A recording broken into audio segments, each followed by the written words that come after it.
think the big problem this country has is being politically correct. I've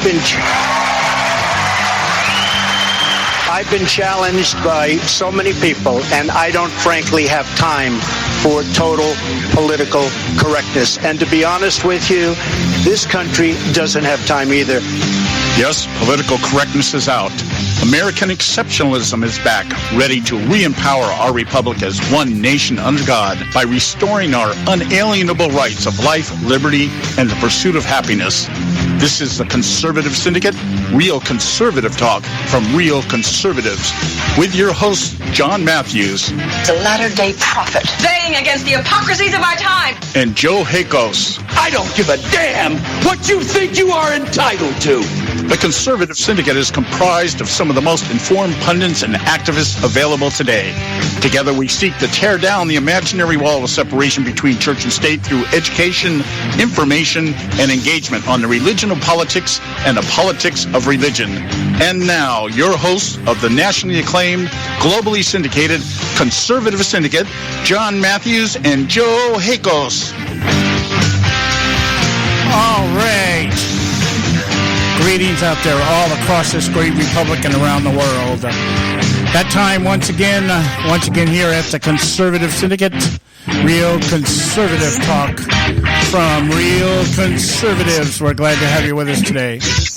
And we got kind of a weird show for you today. I just say weird because we're going to talk about some things that in generalities today, not so much detail, just generalities in terms of narratives and motivation behind such narratives and everything else. And I guess the main question I have on my mind today is, what came first, conservative talk or media propaganda?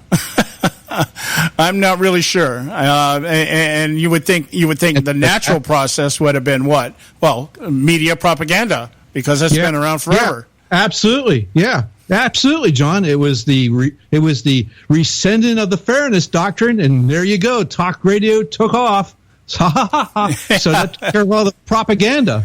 And it's interesting. We're going to talk a little bit today about the interview that took place, I guess, over the weekend on Sean Hannity's show with Ted Koppel. And, Ted Koppel's one of those guys. He's in the iconic stratosphere of the media. He's just, because he's been around forever. He's a day older than dirt now. He's an old man, which means he gets to act like an old man, which means he gets to go on the air and say anything he wants to and doesn't have to fear any retribution or any kickback or anything like that. Kind of like David Letterman. I've seen David Letterman out on the airways every now and then. He shows up. He's got a beard. Looks kind of like Moses now. I mean, the beard's about the middle of his chest. You would almost, if he takes off his glasses and maybe dyes his hair, you'd think he's an Islamic radical jihadist, But he gets to go on the air now and just say whatever the hell he wants, and he doesn't have to worry about political correctness. He doesn't have to worry about how stupid he sounds or anything else. He just gets, you have that's a liberty. You put in, you earn your bones, and when you get old, nobody's gonna say anything bad about what it is you say. But it got me to thinking. The liberal narratives and agenda is really what created conservative talk, and the fact that conservative talk has become so effective in educating the American public, for those who care to be educated, to educating the American public as to what's going on and being able to expose things that otherwise probably would never be exposed. I mean, if it wasn't for conservative radio, would we ever have found out that the Republican establishment is just like the Democrats? I mean, probably not, And so I just got to thinking about this, and then I put it in context with statements made by Hillary Clinton about 4 or 5 years ago when she was talking about Al Jazeera radio or news, the news that was on Al Jazeera.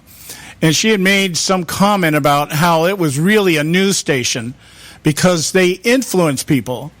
Now, there's the blend. There's the merge.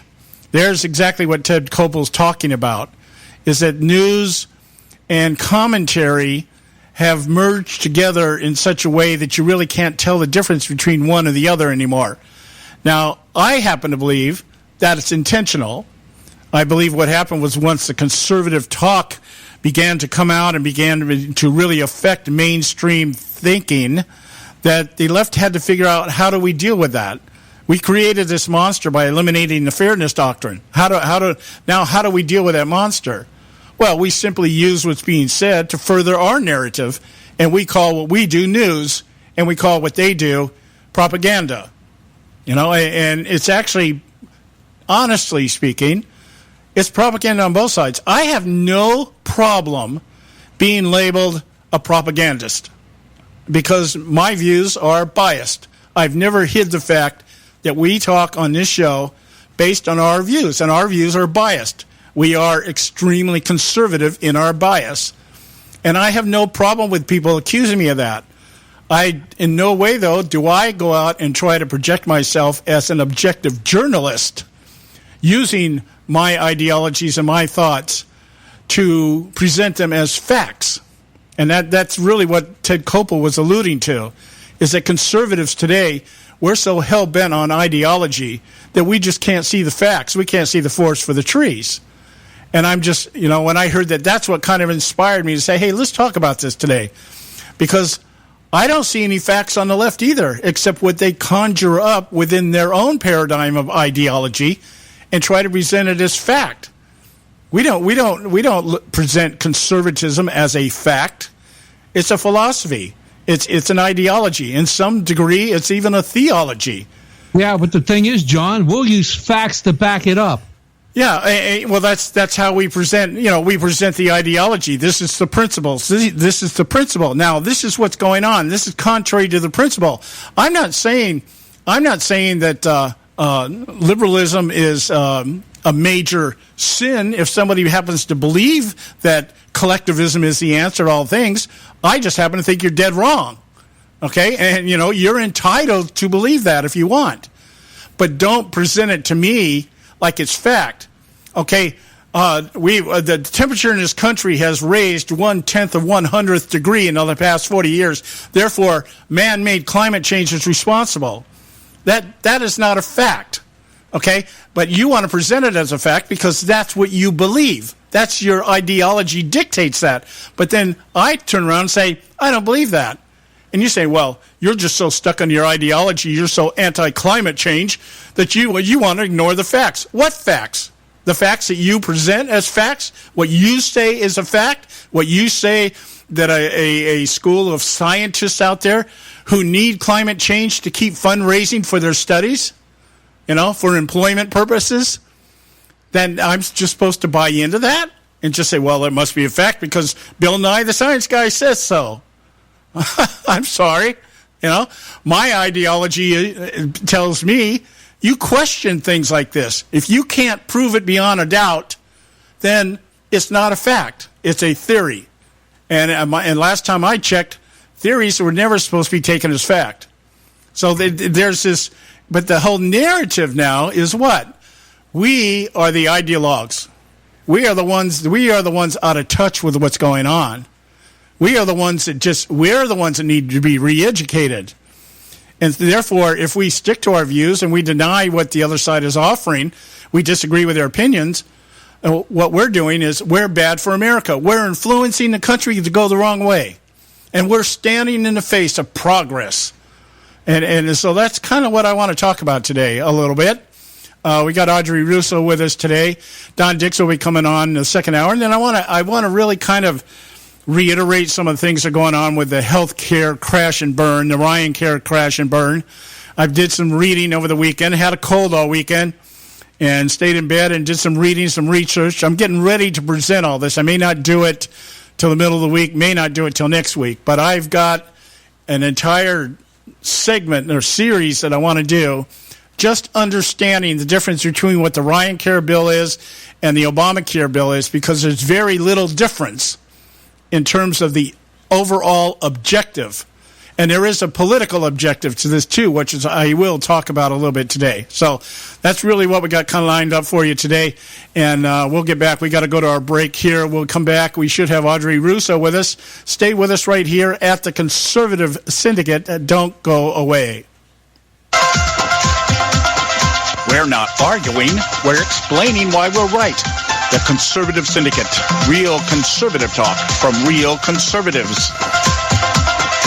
When our water heater broke down last month, it was a nightmare. It took 5 hours for the plumber to show up, and he charged us a couple of $100 just to come out. And then it cost another $1,800 to put in the new water heater. By the time it was all said and done, I felt like I'd been taken. But what else could I do? The smartest thing you can do is get a home warranty from American Residential Warranty. Their home warranties pay to repair or replace all your major appliances when they break, and they will break, and at the worst possible time. Call American Residential Warranty right now for free information on home warranties starting at just pennies a day. Don't wait for your refrigerator to stop running or your ceiling fans to stop turning. Call American Residential Warranty right now. Ask how you can save up to 50% on washer and dryer coverage. Just call 1-800-790-5960. That's 1-800-790-5960. Again, 1-800-790-5960. Call now.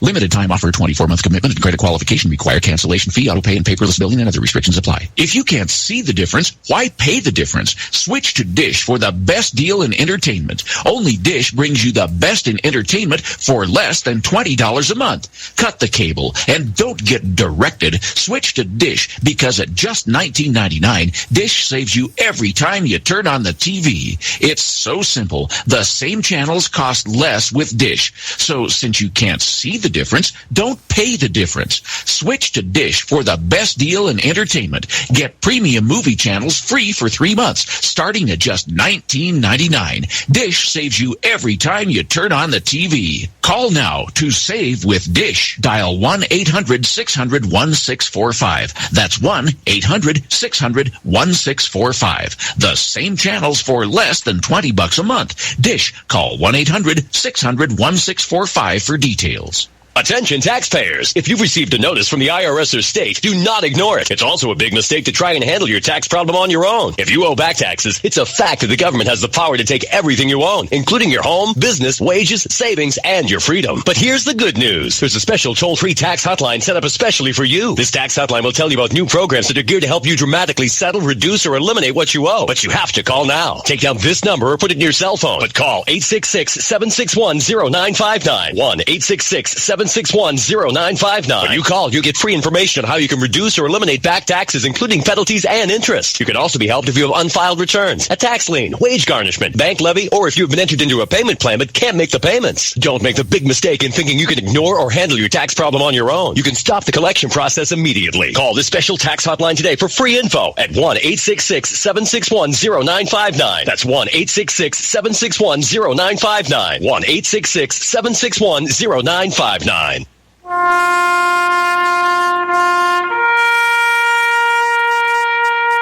Read something recently worth thinking about. It's the soldier, not the campus organizer, who's given us freedom to demonstrate. It's the soldier, not the reporter, who's given us freedom of the press. It's the soldier, not the poet, who's given us freedom of speech. It's the soldier who serves under the flag, who defends the protesters' right to burn the flag. Isn't it time now to demonstrate that we support our troops? Were it not for the brave, there'd be no land of the free. Fred Thompson's message was brought to you by citizensunited.org.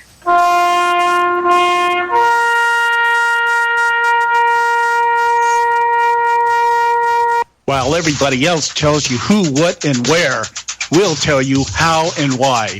TheConservativeSyndicate.net. Real conservative talk from real conservatives.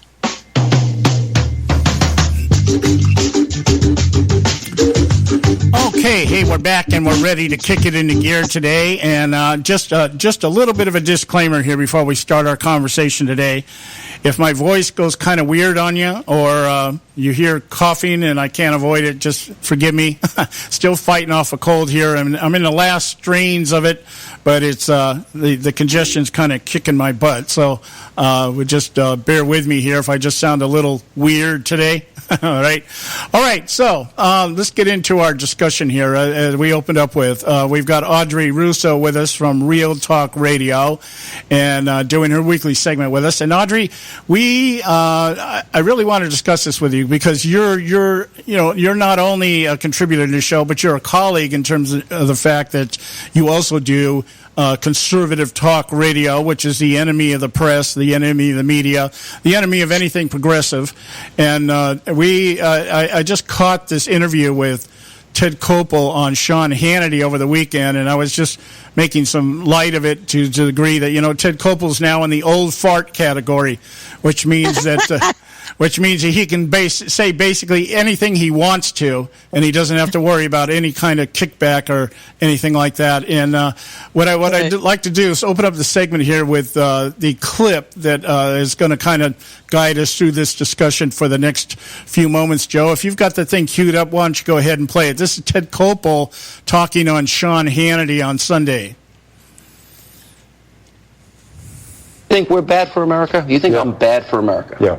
You do? In the long haul, I think you and all these opinion shows... That's sad, Ted. No, you know why? That's sad. Because you're very good at what you do, and because you have attracted a significantly more influential... Let me finish the sentence before you do that. With all due respect. You have attracted people who are determined that ideology is more important than facts. Okay, so we're guided by our we're ideologues. We're guided by our what do you want to call it? Our ideological frenzy. We're zealots for our ideology, and therefore that blinds us to the facts. And I guess because of that, that's why Conservative Talk Radio has been so destructive for America. Now, let's kind of just put everything in perspective here. Ted Koppel ruled ABC Airways, late night ABC Airways, for a number of decades with the whatever the hell his show was. I never watched it, but I know that he was out there all the time. And I guess the idea is that when you get to a certain age, and then especially once you retire, per se, that you get to become you're elevated into the iconic stratosphere of media, and therefore everything you said is taken like divine revelation. I mean, you can say or do no wrong. And so Joe and I were just talking. We were saying, well, is it that the media created conservative radio by their narrative? Or once the conservative radio came into existence, did that create the narrative for the left? Did you understand the phrasing of that, Audrey? It's kind of like what came first, the chicken or the egg? The egg. Conservative radio was the response of the people that were fed up with what they recognized as propaganda after a while from the left. That's why conservative radio came into being. That was the voice of the people. Yeah, that's the short answer. Okay, now the thinking behind it. Here we know that. I'll give you this example. Let's kind of keep it within some kind of simplistic plane of discussion here. If I say the fact that had we not had Conservative Talk Radio, and we'll attribute it, we'll give the credit to Rush Limbaugh, okay? Rush Limbaugh is the first conservative talk guy on radio that really hit it. We had other people like the McNeil Report and things like that. But he's the guy that really kind of brought it on radio to the forefront, and we understand that. We'll call him the father of conservative radio, whatever, okay? Now, the point being is that if we had not had conservative radio, would the left have had to create such a false narrative as we have now? Would we have ever learned about the fact that we have rhinos in the Republican Party, that we have people, the establishment that is running the show? Would that ever have come to the surface if it had not been for conservative radio? No, it would not. Okay. Clearly, it would not. You would know you wouldn't know the truth at this point. You wouldn't know what the facts are at this point. If that had been, it would have been one ginormous group on the same side. They would be on the same side and duping the people, just like they're still doing. But I don't think that we would know any of the truth. We would be as sheep as they see us, the sheeple, and we would be believing everything they say. But after a while, when people were seeing little by little, they were seeing that they were being fed lies. This is why we have what we have today, and that to me is a spirit of America. It's a spirit of the pioneers. It's the spirit of the patriots that. It absolutely is, because they want to know the truth. They want to live free. These people don't. We were always going to have people like this that want to keep us captive, that want to rule over us. We tried to get away from it in Europe. We tried to get away from it in the King. And you still had, and they came over, and they're still trying to do it. And it's on both sides, of course. Yeah. Yeah, I spent some time here a couple years ago. That's why some of these things just came back in my mind as I was listening to this interview. And I remember, I actually did some research here. And there was a day, I'm going to say Civil War era, okay, from the Civil War era to the Roosevelt administration, the media per se was really more conservative in their views than they are today. They were a little bit more, certainly more objective in terms of presenting both sides of the political arguments and the issues and stuff like that. And then we had FDR comes into existence with the New Deal, and all of a sudden, he stacks the Supreme Court, things like that, and we start seeing this shift. And then comes along John Kennedy. And I think John Kennedy was really the beginning of the idea that the left wanted to present a narrative outside of what it normally was represented. Because I remember Barry Goldwater stating in a conversation one time that he felt that in his day, he was talking in context of his day when he was actually a senator, that there was really very little difference between the Republican Party and the Democrat Party. That they had little differences in how they wanted to do things, but when it came to things like national security and things like that, the economy, everybody was pretty much in agreement.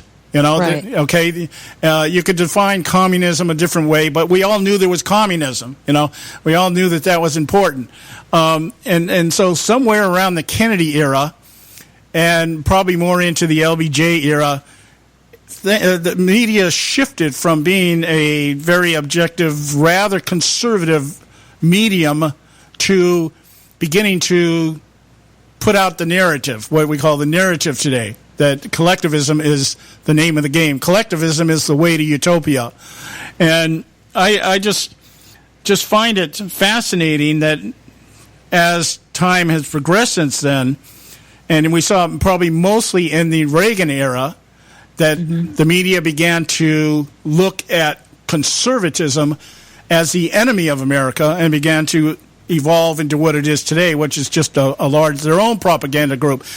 Ted Koppel was making the point, what he was saying was basically this. He was saying conservatives are too tied up in their ideology, and liberals really aren't, because the liberals are responding to whatever the socioeconomic issues are for the day and everything else, and those are the facts that they're presenting. There's too many poor people in America. There's too many minorities that don't have an advantage in America. We're a country of immigrants.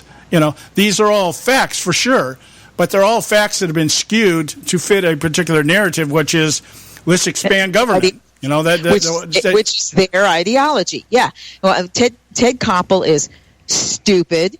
Okay. Oh my gosh, he's that because he sounds so intellectual. He's stupid, and he's a liar. Okay. And let me see, when he said in the long run, remember he said down the road in the long run that it was going to be bad for America. Which America is he talking about? The America that they, in their ideology, want to see?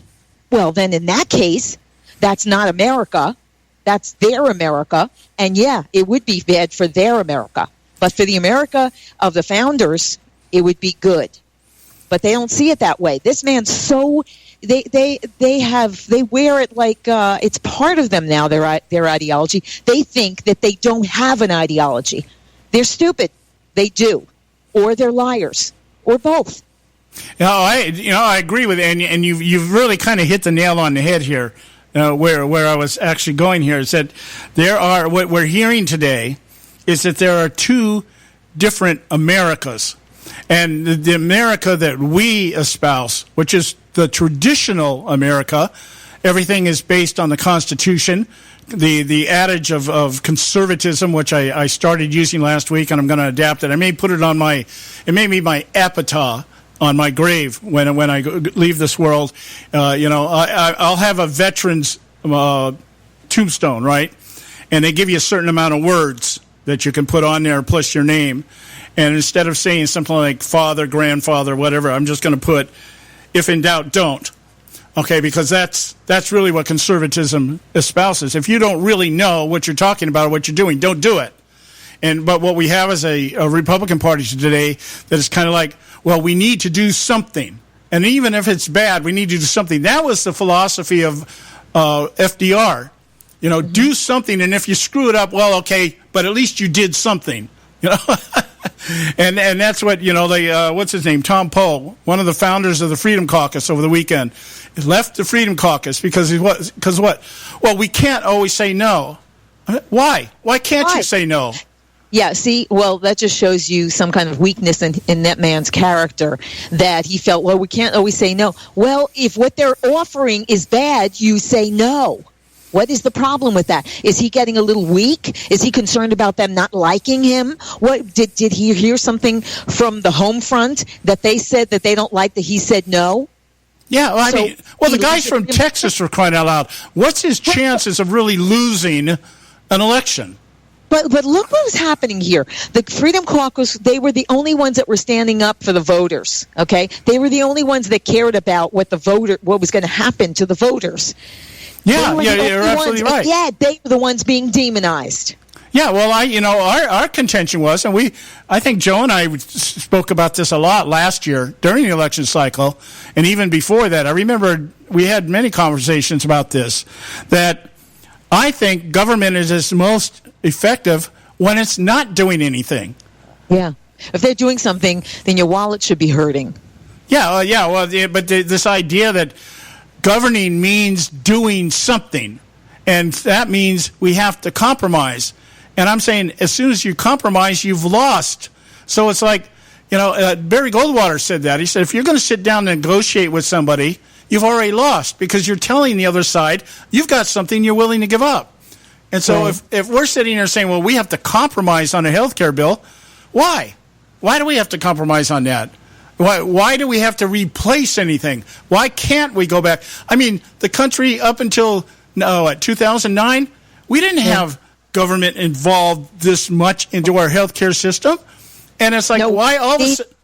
Go ahead. I'm sorry. We didn't need them involved. Yeah, we didn't need them. See, anything they touch is always going to cost us more money, and once it begins, it's like a snowball effect. It just keeps growing and growing, and because look at all the. Do you remember when we were running on a skeleton crew, the government of less than what? How many? How many were in the government? I'm sorry? It was like 80 or 90% we didn't need. They were unnecessary. So we were running a skeleton crew, and we were doing just fine, weren't we? Yeah. It's exactly right. It's the idea that governing means doing something. The way this Tom Poe put it was leading. We're leading by doing something, by compromising. Well, no, you're following when you compromise. You're not leading. I used to like that guy too, and I just lost all respect for him. They decided that they were going to demonize the Freedom Caucus. The Freedom Caucus is the only one that cared about what the voters thought, what the people thought. they were the only ones that cared. They were the only ones that took into consideration the cost. See, I've had the guest Dr. George on, Dr. Elena George, and she wrote the book Big Medicine, and she talked about this. The transparency, we don't know what we're paying. We've never known what we're paying. Yeah, exactly. And still, with this bill, you still wouldn't know what you're paying. Yeah. Now, Joe brought up an important point that I want to bring back when we come back from break. We got to go on a break. When we come back, I want to share Joe's point here and then get back to what you're saying, because that's one of the things I'm seeing here. So stay with us right here at the Conservative Syndicate. We've got Audrey Russo. I'm John Matthews along with Joe Hakos. We'll be right back. Red State Talk Radio, WRS Cleveland.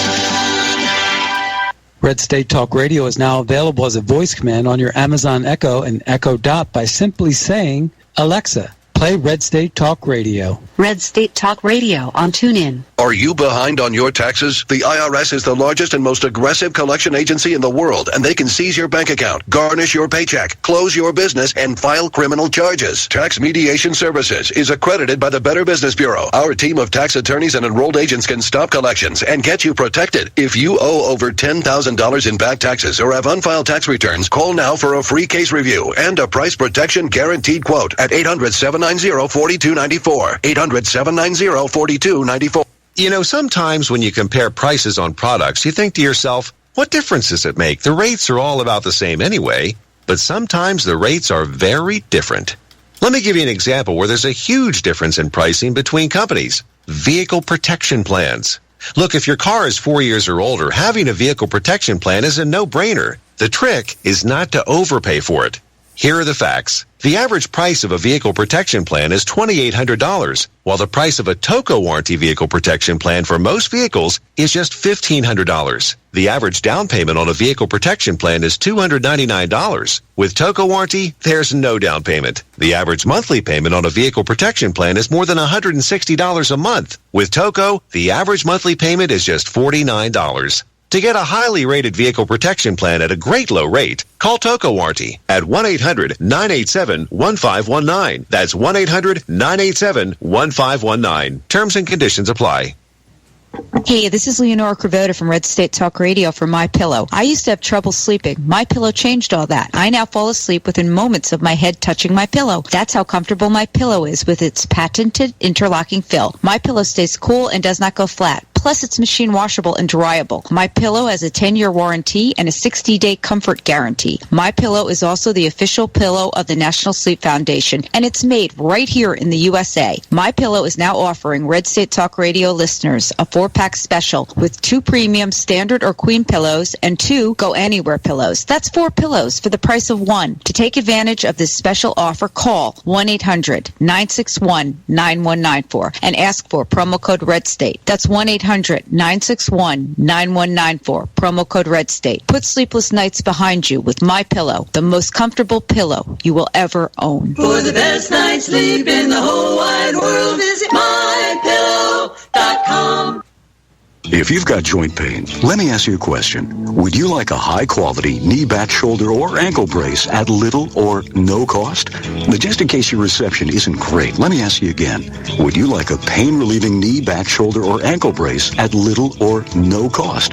Well, if you have Medicare insurance, you could qualify for these pain-relieving braces at little or no cost. And these are high-quality braces. They are very comfortable, and they've helped thousands relieve their pain. Now, I'd like you to imagine going on vacation, playing with your grandkids, just living your life again without pain. The Mobility Hotline is a referral service that connects folks with Medicare coverage and other insurance to accredited companies offering pain-relieving braces at little or no cost. And don't you worry about the Medicare paperwork. They'll handle it all for you. And they'll deliver your braces for free. Call the Mobility Hotline now. The call's free. 1-800-557-6150. 1-800-557-6150. 1-800-557-6150. Are you struggling with addiction or alcohol problems? If you're depressed, drinking, and using drugs, you may need help, and your insurance may offer coverage. I knew I could get myself out of this. I just needed some hope and some help. I took the first step to recovery when I made the call. Call the Addiction, Hope, and Helpline now for a free assessment with someone who cares. Call 800-518-1573, 800-518-1573. I feel like I'm losing control. I'm afraid I'll lose my job or even my family. Call now for hope and help with proven, gentle recovery programs. I never thought that I could be somebody who didn't drink and use drugs. I'm in recovery, getting the help I need. Call the Addiction, Hope, and Helpline now for a free assessment with someone who cares. Call 800-518-1573, 800-518-1573. Red State Talk Radio. Real radio for real Americans. I don't give a damn what you think you are entitled to. We're not arguing. We're explaining why we're right. The Conservative Syndicate, where right is never wrong.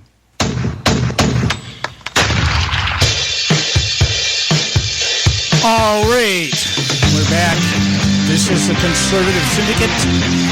Real conservative talk from real conservatives, and we're glad to have you with us today. And we've got Audrey Russo with us from Real Talk Radio. Does her show on Thursdays, 6 p.m. out there in the East Coast to be 6, is it 6? Yeah, it's 8 p.m. I'm sorry. 8 p.m. out in the East Coast. Am I right, Audrey? You mean right now? Oh, I'm lost in the time zone. Daylight saving times, it's like I'm completely discombobulated again in time zones. Right now it's 6:36 in New York. Well, I mean, I know that you're on at 8 o'clock on the East, right? 8 p.m. Okay, all right, Eastern. yeah, because I just knew 6 o'clock was wrong as I said it, because that puts you in competition with us. And that I know that doesn't work that way. So, 8 o'clock out in the East Coast, AudreyRusso.com. You want to check her show out every Thursday. Now, look, back to our discussion here. And, Audrey, you hit on a very important point here, probably the key to the whole discussion about whether or not conservatism is bad for America. That's a claim by Ted Koppel. When he was on Sean Hannity over the weekend. And I guess the reason we're bad for America is that we kind of interrupted the flow of the globalists and the establishments, and on both sides of the political aisle. Conservatism kind of rocked that boat. It's led to the creation of the Trump phenomenon, which has really rocked everybody's boat. And so now the idea here is that we've got the left is going into massive DEFCON 1, and now we've got to do something to stop this, and we've got to try to recapture, the ability to lie the American people on a regular basis, and they just buy it. And that's probably not going to happen. I doubt it's going to happen, at least not while I'm breathing. But but the narrative here is that we've gone from there never really was, I guess, per se, a hardcore leftist narrative. And the reason I say that is because I think Norman Thomas back in 1948 coined the phrase, and he did it so well. And up until conservative radio hit the airways, this pretty much was coming to pass, and that is that American people would never openly accept socialism, but through liberalism, they would adapt to socialism and become socialist without ever knowing how it happened. And that certainly is the agenda. That certainly was the plan. And now that plan has been exposed by none other than Conservative Talk Radio.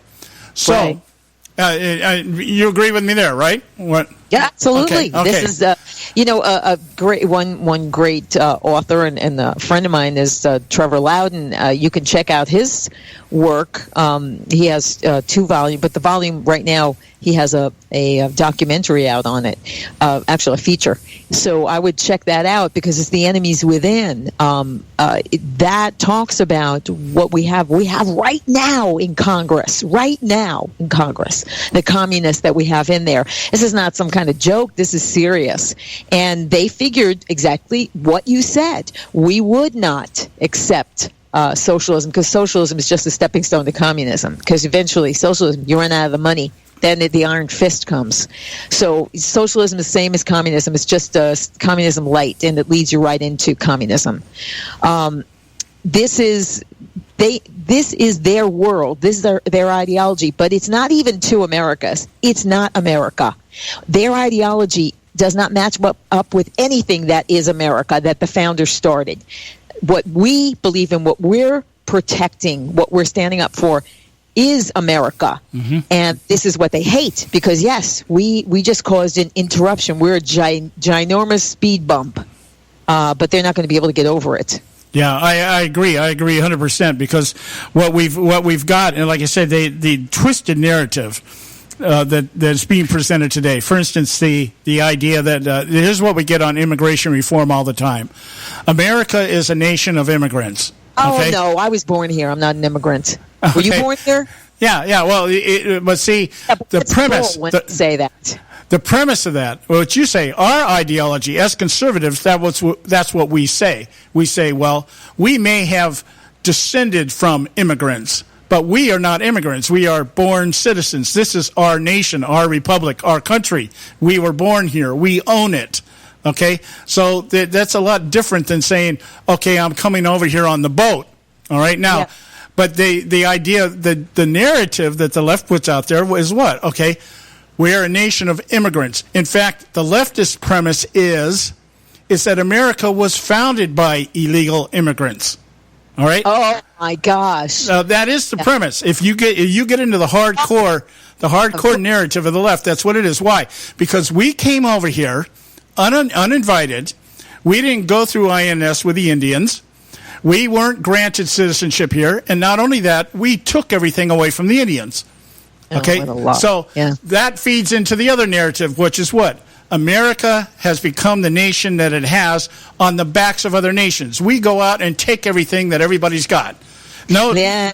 Well, of course they have to demonize us. Of course they have to, because they can't get a foothold. Their ideology is perverse. They can only get a foothold by lying about us. Yeah, so that's the new America. That's the America they're talking about. The idea that we're not embracing refugees from the Middle East just simply because we don't know who they are. Well, that's un-American. Okay? Because we should be embracing these people. That's what America's about. We're a nation of immigrants. We should be taking everybody in here that wants to go. There should be open borders. INS, we shouldn't have INS. We should just send everybody to the welfare department when they get here and they get off the plane. You know, we should really check our water supply, because they're looking for us to croak. Okay, they would love to, we intend to derail their totalitarian train, and they want to get rid of us because they know they have some generations coming up that have been poisoned and indoctrinated in the school system. Because think back to when you were in school about, well, you know, you can't bring something to school that you're not going to share with everyone. If you can't, then you can't bring it. What is that? That's collectivism. It's socialism. Yeah, it's socialism. Yeah. No, but they've been doing that. But see, kids are very vulnerable to this. And parents, unfortunately, didn't check back to see what they trusted. Don't trust, okay? They trusted the school system that they were doing the right thing. And meanwhile, they were indoctrinating their children. I mean, you have now a generation that is so green-minded, and they're... These kids wouldn't even if they really knew what were in hamburgers and hot dogs. I eat hamburgers and hot dogs. I don't give the wrong impression, but they think that they're just magically made. So they don't want kids to understand that animals are for eating too. Okay. No, they don't, because they say you don't harm an animal. Animals are, and they in the kids' minds, they've been indoctrinating them, elevating this animals to humans. Okay, so we're even with them. For goodness sakes, PETA, how did they ever get a seat at the table? They're lunatics. And yet, they're respected now. Why? Who did that? Who do you think did that? Well, it's the schools. Yeah, but the left started to give them, and unfortunately, the right started to give them some credibility, because you don't bring people on your show that you know are loons, because now you've given them some credibility. Oh yeah, I get you there. And in fact, I remember that's one of the arguments I hear actually out of networks like Fox News, for instance. One of the big narratives before she disappeared into wherever she's at right now, MSNBC Oblivia, Megyn Kelly used to ostracize Sean Hannity because of the fact that he only brings on conservatives. You know, it's like, well, so what? Yeah. So then he only brings on conservatives. Yeah, right. Well, she wasn't fair and balanced anyway.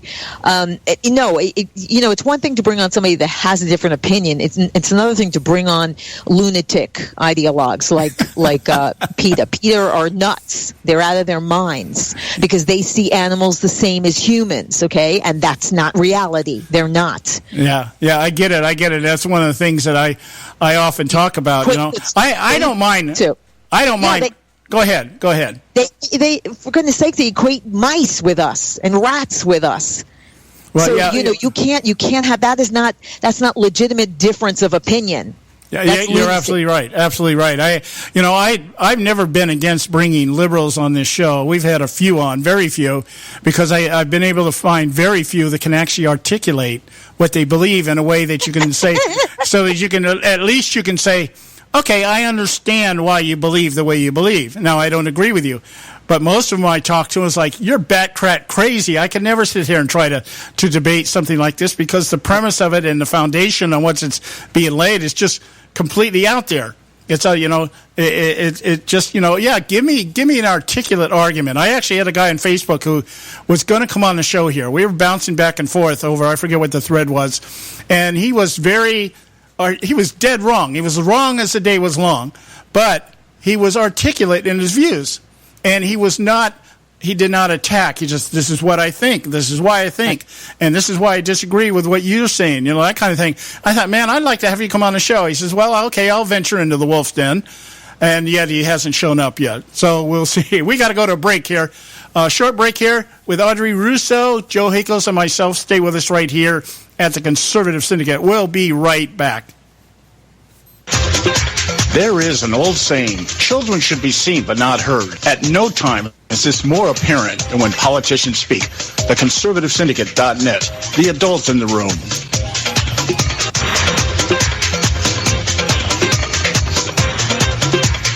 Since its founding, America has always been admired and envied throughout the world for its system of government, one that empowers its citizens to seek their right to life, liberty, and the pursuit of happiness.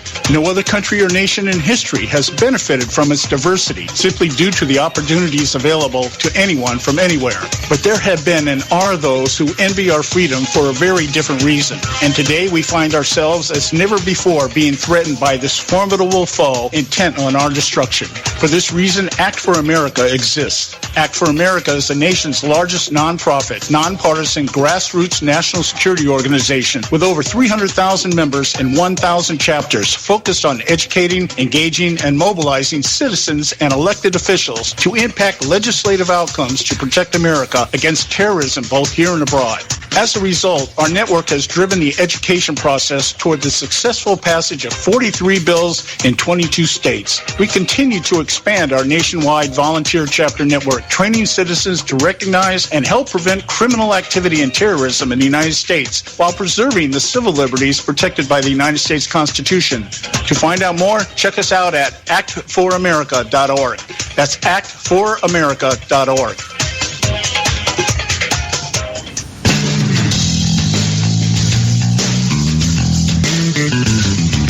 History affirms a vibrant civil society thrives on freedom of conscience, religion, and choice.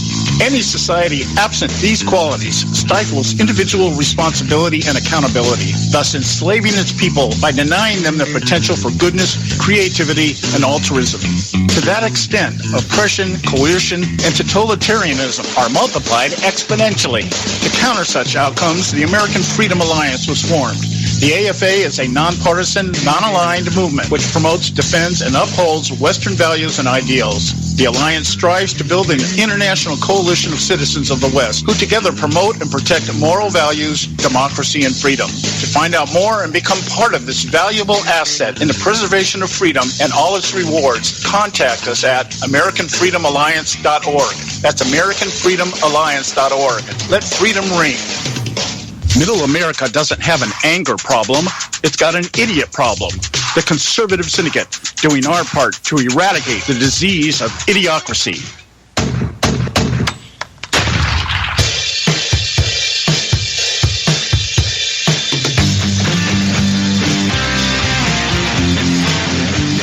All right, hey, we're back, and this is the Conservative Syndicate, real conservative talk from real conservatives. I'm your host, John Matthews, along with Joe Hakos. We've got Audrey Russo doing her weekly segment with us, and I'm going to play the devil's advocate with you right now, Audrey, because I'm going to be totally honest and frank. I'm starting to have some doubts about Donald Trump in terms of what he really wants, not what he wants to accomplish, but how he wants to accomplish it. And I'm kind of, there's thoughts in the back of my mind, and if you can remove this dark cloud, I would really appreciate it. Okay, but are you playing the devil's advocate, or are you being honest? Which one is it? Yeah, well, there's a couple of statements he's made. He came out first and blamed the Democrats for the failure of Ryan Care. I happen to believe it was just a lousy bill. That's just no doubt about it in my mind. I agree. Okay, but then he turns around and he says, the tweet that's out there that's making all the news, we'll use that because there's been others since, but this is the short version of it. Democrats are smiling in D.C. that the Freedom Caucus, with the help of Club for Growth and Heritage, that would be the Heritage Foundation, have saved Planned Parenthood and O'Care. Now, that is a direct critical remark made against the Freedom Caucus. It has also been alluded to by Reince Priebus that the Republicans need to start reaching out to the Democrats, which, again, we're talking about compromise. And then the idea that the Freedom Caucus is one of the problems. And there was actually statements made by Sean Spicer in press conferences that some of these Freedom Caucus people would be targeted in 2018, not by the Democrats, but by the Republicans. And so now I'm sitting here. That's they're handing me there. What do you want to know? Okay. Well, I'm giving you the scenario here because it is kind of contradictory at times. Trump then comes out and says, really, it's going to be great that Obamacare stays in place because it's going to implode anyway, which is what he was touting before the bill was actually introduced a while back. Let's just let it go, let it crash and burn, and then they'll come to us. So these are conflicting views that are being put out there. And so I'm tossing and turning about this going, is he more worried about winning, which is a Republican thing or a Democrat thing, or is he really concerned about doing this the right way? That's my question to you. Well, I can't answer definitively because I'm not in his head, but I can say that he's not worried about winning for himself. He's worried about winning for the American people. I think that what he originally wanted to do is going to happen now, which is, and I think it's better that it implodes because it will, Obamacare. I think that by putting where he's saying he was trying to protect the American people, well, you know what? Let it implode because it's going to implode and explode all over the Democrats. It was their bill. We had nothing to do with it. And already you had another bill go forth to repeal Obamacare. A simple, I think it was one sentence bill to repeal Obamacare. Repeal it that way. Don't start to take some of what is Obamacare. And what they did, and it was, Louis Gohmert had said, that it looked like first of all, it was done in secret, which is exactly what the Democrats did. That was number one. Number two, he said it looked like it was written by the insurance companies. which let me guess, it probably was. That's why it was done in secret. So this was a bad bill. It should not have passed. I was a little disappointed that, and I think it was because Ryan told him that there were the votes for it, and he was lying. And I think that Ryan, who never renounced what he said about Trump before the election, he never renounced it. So I think he's an enemy within. He's one of the fifth column in the Congress. I think that he did that to make Trump look bad. Okay, now, given that, let me interrupt you there. Given that, because Joe's contention is the same thing. Reince Priebus is probably one of the big operatives inside the Trump administration.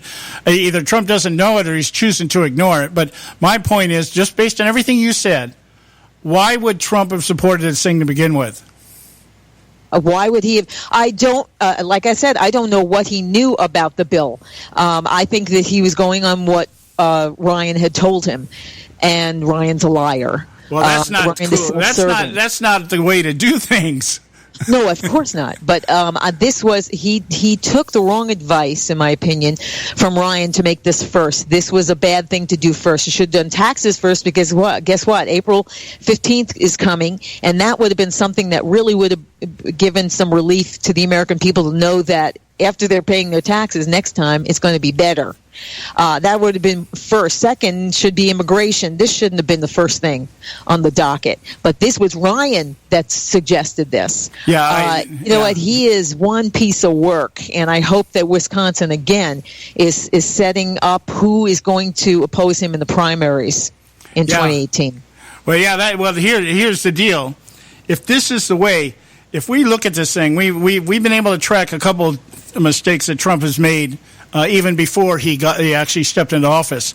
Putting Chris Christie in charge of his transition team was a major mistake. Selecting Reince Priebus as his chief of staff was another major mistake. And now we're sitting there and saying, well, we're going to take Paul Ryan's word for something that, these are not indicative of somebody that's got their act together, in my opinion. I'm sorry. And so I'm beginning to have my doubts about this guy. That's my point. Yeah, no, I don't. I don't have doubts about him. Remember, he's not a politician, so he's getting used to it. He's only been in for 3 months, almost 3 months. Yeah. Well, we'll see how it goes. 2 months. Excuse me. We're out of time here, and I wanted to give you time to plug your show. What you got going on this week? We're going to carry on the discussion from here with Judge Hal Morose. Well, he's going to talk about the constitutionality of what those federal judges are doing in trying to stop the travel ban. Then direct from the UK, Jack Buckby will be here. We're going to talk about terrorism and what's going on in Europe and get an update on that. And filmmaker Lee Scott will be back with us, and we're going to talk more about what's going on with the Trump administration. And there's some good news, too, so you got to tune in to find out. Okay, that's on Thursday at 8 o'clock. Go to AudreyRusso.com. And by the way, you mentioned Trevor Loudon earlier in the show. I'm finally going to nail this guy down. He is coming to speak at a conference that I am, for a group that I am the secretary of, the Eagle Forum. He's coming out here next month. And I'm going to nail this guy down in a closet if I have to and say, I want an interview with you. All right? Absolutely. But make sure you say hello from me. All right, will do. Thank you so much, my dear. And we'll talk to you next week. God bless you both. Okay, all right, guys. We're coming up here on the top of the hour. Joe, you got some time here. You got any remarks to make about what took place today? As to what happened with Donald Trump today? Well, are we? Are you feeling anything like I'm feeling in terms of I've really got some doubts about what this guy's doing? I think part of this is just pure politics, and I don't believe everything comes out of that Twitter feed. Yeah, well, we'll see. Well, I mean, I'm certainly willing to give the guy the benefit of the doubt, simply because, as Audrey said, he's not a politician. It may be a learning curve here that we're dealing with, but it can't go on too much longer. I guess that's where I'm at. We're at the bottom of the hour here, top of the hour here. We got the Edwards Notebook. Pay some bills. We'll be right back. Stay with us right here at the Conservative Syndicate. The attacks on the Westminster Bridge and near Parliament in England represents much more than you might think. Hello, I'm Ron Edwards. On today's page from the Edwards Notebook, the Islamic State has proudly claimed responsibility for the uncalled-for terrorist attacks outside of London's Parliament building. Or was it totally uncalled for? One has to wonder because the perpetrator of the attack was an ISIS fighter who simply carried out his murderous madness in response to calls to target citizens of the coalition. Now, I'm not one to blame victims, but in the case of jolly old England, perhaps the great nation has been a bit too lax and unwise concerning their national protection. We all know that for decades, those of the radical Islamic persuasion have been carrying out their stated mission of warfare against Western nations, especially ones like Great Britain, France, and the United States. Foolishly, all three have been bending over backwards to endanger themselves by letting in millions and millions of those who want to convert or kill us. When I saw pictures of a mob of people on their knees and bumping their heads on the grounds of Westminster Abbey not long ago, I knew deep inside that there would be a tragic follow-up to them being allowed to beseech Allah on historic grounds that were originally dedicated to Christ. I'm Ron Edwards. Blowing away the myths and revealing the truth. You can continue to blow away the myths with Ron Edwards on Facebook, Twitter, and theronedwards.com. We're not arguing, we're explaining why we're right. The Conservative Syndicate. Real conservative talk from real conservatives. Prices are for base buildings only. May not be available in some areas. Attention business owners, do you want a stimulus package that really works? Before you spend thousands of dollars more than you should on your next building project, listen to this. General Steel has a stimulus package designed to help you save as much as half the cost of conventional construction on your next building. As much as half. That's right. General Steel can save you thousands of dollars with a pre-engineered steel building designed for your business or church. How about a 50 by 100 foot building for under $30,000? So don't pay thousands more than you should without calling General Steel first and save as much as half the cost and time of conventional construction. With the projected demand for steel in Japan and China, prices may be skyrocketing. 877-927-3360. 877-927-3360. 877-927-3360. Term life insurance. It can be a powerful way to protect your assets and your family. You work hard to earn and save your money to build a nest egg for the future. Don't let it get wiped out because you didn't plan ahead. Take the time now and make a small investment in $500,000 or more in quality term life insurance. Call the Term Lifeline and let us shop the best companies to give you the lowest rates. We specialize in policies of $500,000 and above. Ask about some of our 10 and 20-year fixed rate plans with guaranteed rates. Call the Term Lifeline right now for your free insurance quote. 800-870-3609. 800-870-3609. You owe it to yourself to protect your family and your assets. Make term life insurance part of that plan. Call the Term Lifeline right now. 800-870-3609. 800-870-3609.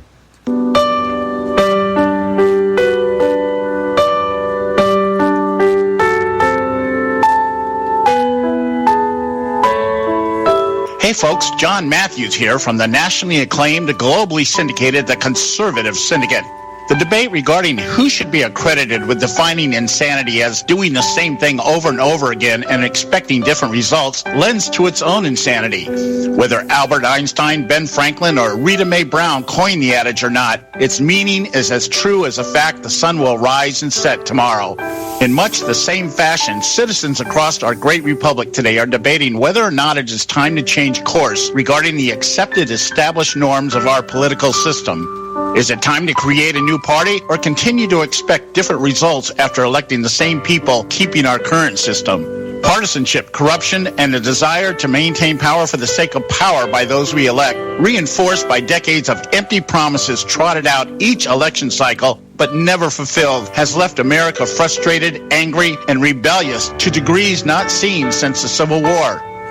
The only viable solution is to quit adhering to the insanity of doing the same thing over and over and expecting different results. This is why the Conservative Party USA exists. The Conservative Party USA arose during the Tea Party Rebellion in 2010. It seeks to rectify the insanity that defines the consistent failures and corruption of the current two-party system by nominating and supporting candidates who are committed to imposing the conservative principles of fiscal discipline, restraining the reach of the federal government as outlined in the Constitution, and defending America's traditional family values. If you're tired of witnessing the insanity that dominates our political system, check us out at conservativepartyusa.org. That's conservativepartyusa.org.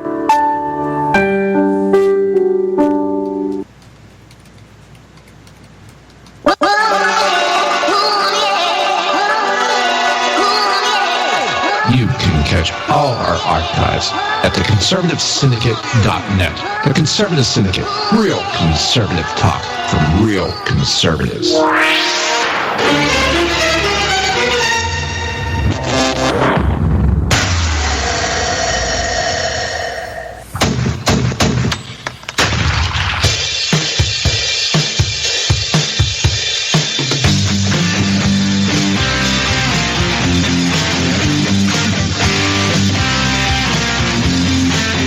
I think the big problem this country has is being politically correct.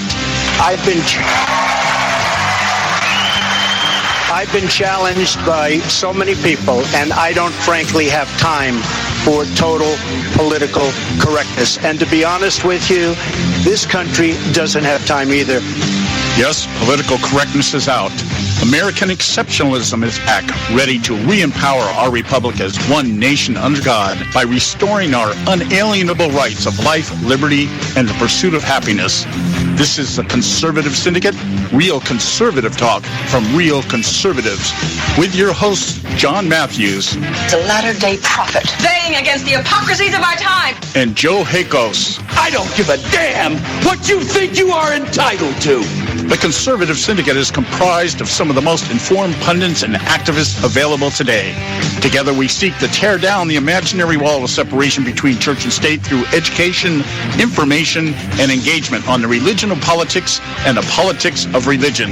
And now, your hosts of the nationally acclaimed, globally syndicated Conservative Syndicate, John Matthews and Joe Hakos. All right. Hey, we're back, and this is the Conservative Syndicate, real conservative talk from real conservatives. I'm your host, John Matthews, along with Joe Hakos, and I hope you got something out of that interview or the contribution, the contributor, Audrey Russo, with us last hour here, because there's actually a couple of things that it kind of all ties into the same thought process that's going through my head today, and that is the idea of it revolves around Ted Koppel's statement that conservative talk radio or conservative media is responsible for almost everything that's wrong with America today, and we're just continuing to tear the country apart with our divisive rhetoric and our ideological zeal for everything contrary or against what the leftists have been trying to do in this country. I would imagine since the foundation of the country, since we were first established, we know historically there are a lot of people that didn't want a republic, that really wanted more of a nationalist type of government. George Washington among them, by the way. And then we had the imperialists like John Adams, who wanted a king. And then we had Jefferson, probably the first real Republican, which believed that the states, the sovereignty of the states was utmost. That was the way it was supposed to be. So with very, very pure ideological differences between our founding fathers and framers of our Constitution and our Declaration of Independence. But they were able to come together and decide and realize that the best way for governing by the people, for the people, and of the people was through the concept of a republic. That is civil society, that individuals elect people to represent their interests, and that the country is governed just so, based on the Constitution. Well, what we've had over the last, especially the last 60, 70 years, maybe even longer, I guess we could really go back, if we really wanted to, we could go back to Woodrow Wilson, who was our first career politician, by the way, had a degree in political science and wanted to basically turn us into a globalist union with some of the other nations of the world. That would bring about world peace, yada, yada, yada. So anyway, along that line, I guess I hope the narrative that what we talked about last hour, there wasn't a whole lot of the word keeps. Was it schism? Did I present things in a fashion of schism, of division? Hey, we're all heading to hell in a handbasket again. That wasn't my illusion, or that wasn't my intent. My intent was to say, as conservatives, it is our responsibility, our obligation, to look at anything that's going on in government and question it. And based upon that type of thinking, if there is any doubt in anybody's mind about what is taking place, then government should refrain from doing anything. And what we've got is we've got a government now that says, well, okay, your bill is worse than our bill, so let's take our bill because it's not quite as bad as your bill. And then we call that governing through compromise, and that is what the American people want. I don't happen to believe that the majority of Americans want the government involved in their lives. Yes, there is a large faction of America that wants government involved in their lives and wants government to take care of them and give them everything. But I still believe that the majority of Americans, real Americans, don't want government telling them what they have to do with their money. And that's really what happens with health care. Nationalized health care is the government going to be telling you what they're going to do with your money and what you're going to get from it. And they are the planners. They are the ones that are going to determine this. And these are people that have no experience at all in the healthcare industry and have a lot of experience of screwing everything else up they touch. So why would we want to entrust that to them? What do you think, Joe?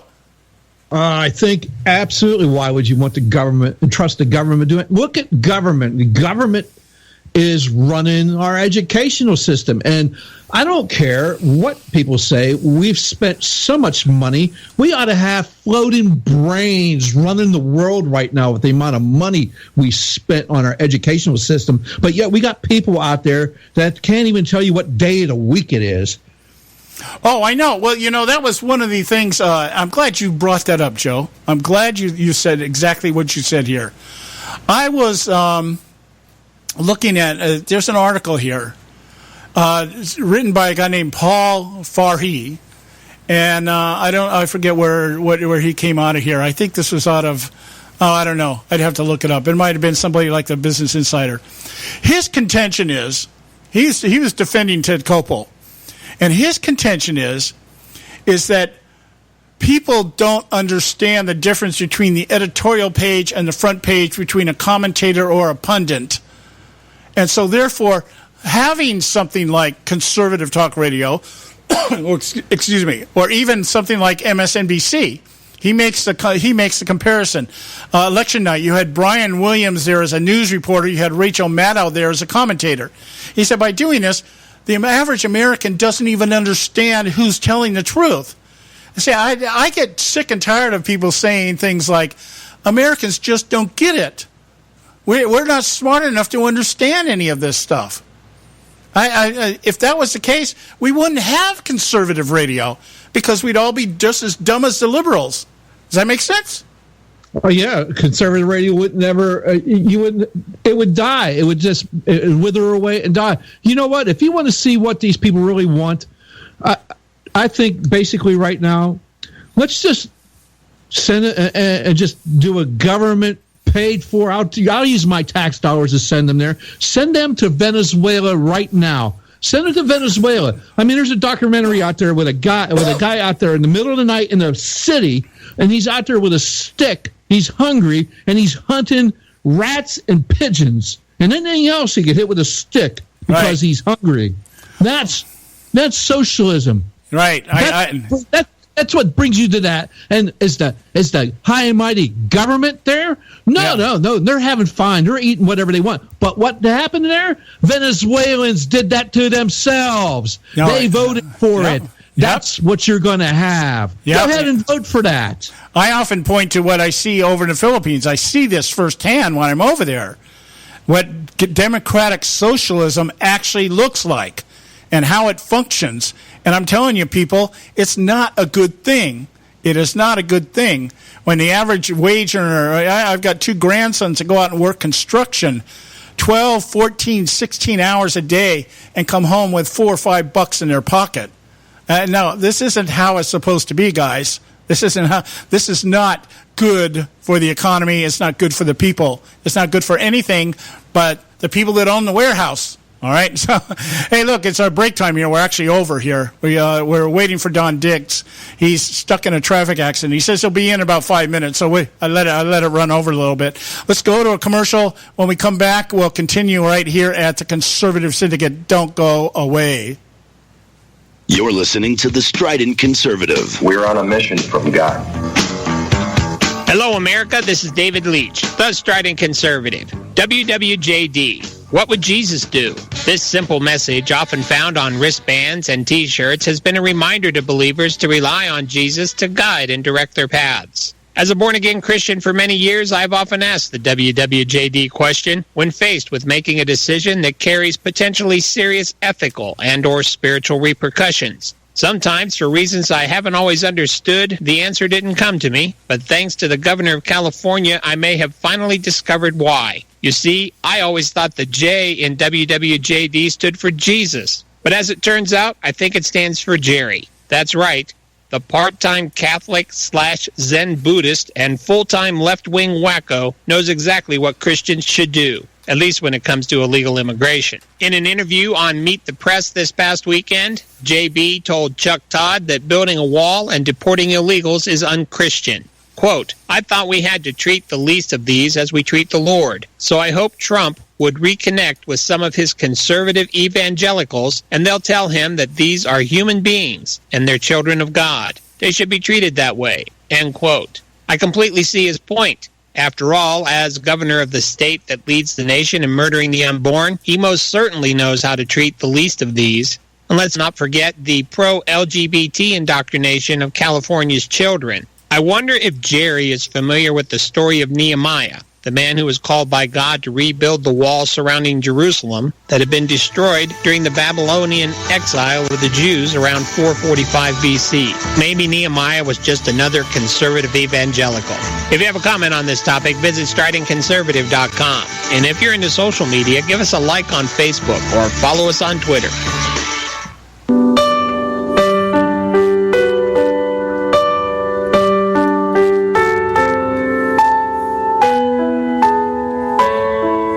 Hey folks, John Matthews here from the nationally acclaimed, globally syndicated, the Conservative Syndicate. The debate regarding who should be accredited with defining insanity as doing the same thing over and over again and expecting different results lends to its own insanity.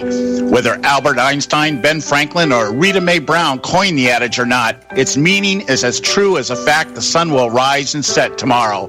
In much the same fashion, citizens across our great republic today are debating whether or not it is time to change course regarding the accepted established norms of our political system.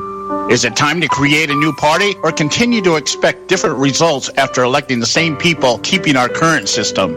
Partisanship, corruption, and a desire to maintain power for the sake of power by those we elect, reinforced by decades of empty promises trotted out each election cycle but never fulfilled, has left America frustrated, angry, and rebellious to degrees not seen since the Civil War. The only viable solution is to quit adhering to the insanity of doing the same thing over and over and expecting different results. This is why the Conservative Party USA exists. The Conservative Party USA arose during the Tea Party Rebellion in 2010. It seeks to rectify the insanity that defines the consistent failures and corruption of the current two-party system by nominating and supporting candidates who are committed to imposing the conservative principles of fiscal discipline, restraining the reach of the federal government as outlined in the Constitution, and defending America's traditional family values. If you're tired of witnessing the insanity that dominates our political system, check us out at conservativepartyusa.org. That's conservativepartyusa.org. Am I not speaking English? theconservativesyndicate.net, where we speak only one language, American.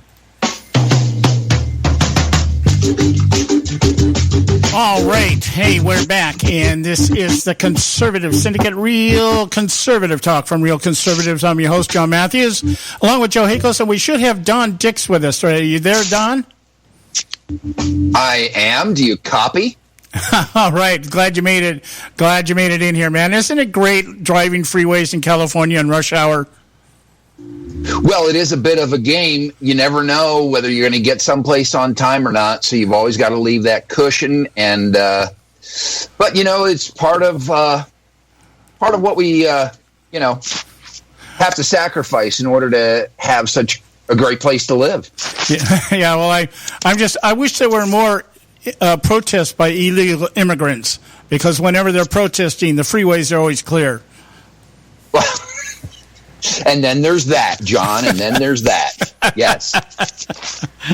Yeah, I remember the last one they had. I got up, I was on the freeway at 7 o'clock in the morning on a Monday morning, and I thought I must have been translated into a different dimension.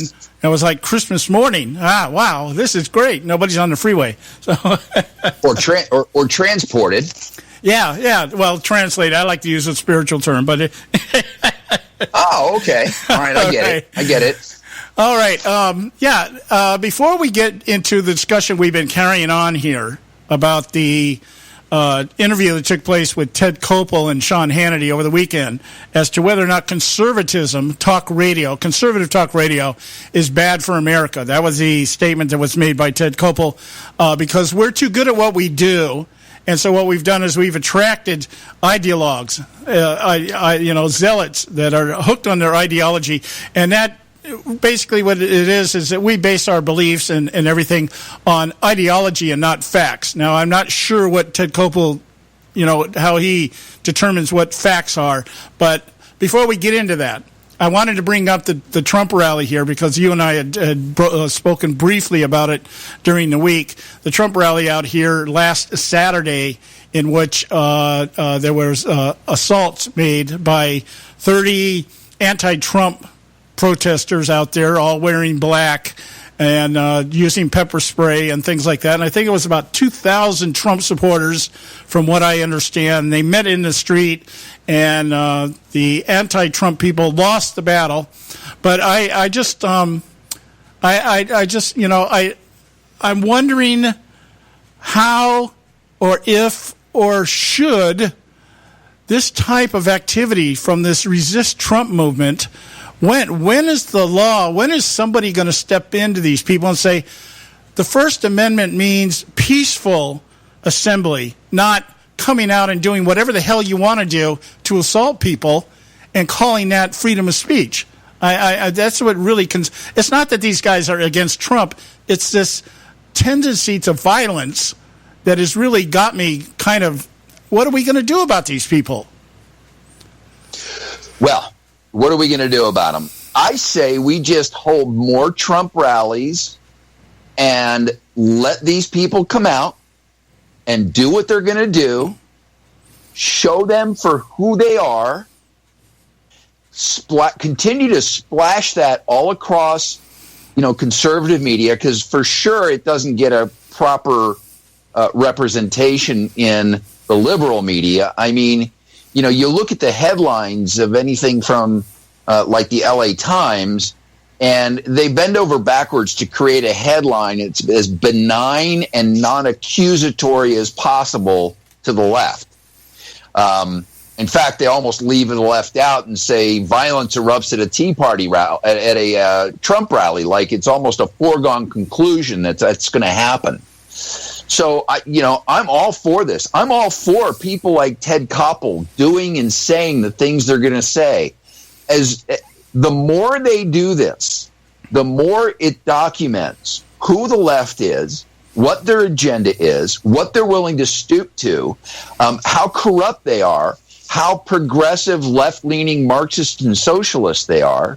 So I just say keep bringing it on, because we're only 2 months into, what are we, 65 days into the first 100 days of a Trump administration? We got 3 years and 10 more months of this stuff if Donald Trump only has a one-term presidency.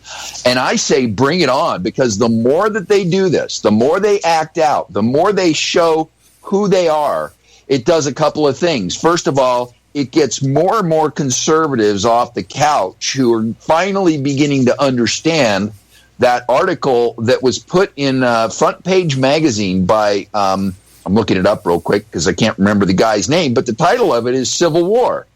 And he makes the case that, yes, this is not a civil war of muskets and guns, people lined up across a farm from each other, blasting each other with musket balls. This is a civil war of ideas. This is a civil war of ideology. This is a civil war of tactics and strategies. And it's directly connected to the very same thing we see unfolding in Washington, D.C. now, where they're trying to impugn Devin Nunes, the chair of the House Intelligence Committee, and they're trying to impugn his integrity by confusing the American public about several different things. This revelation that Devin Nunes got Tuesday night by someone from inside the White House compound. And now you've got the entire Democratic establishment coming out saying he should resign. And then you've even got some idiots in the Republican camp that are saying, I think Devin Nunes should resign. I mean, this is all connected. The DNA of all of this, whether it's protesters at a university, that are rioting and injuring a professor, forcing her to go to the hospital because of a speaker, or Berkeley, it's all the same DNA. It's all connected to the same rot that's been allowed to fester. And it was only the Donald Trump presidency that has now exposed it. And I say, brother, bring it on, man. All right. I agree with that to a point. Joe, what's your thought on that?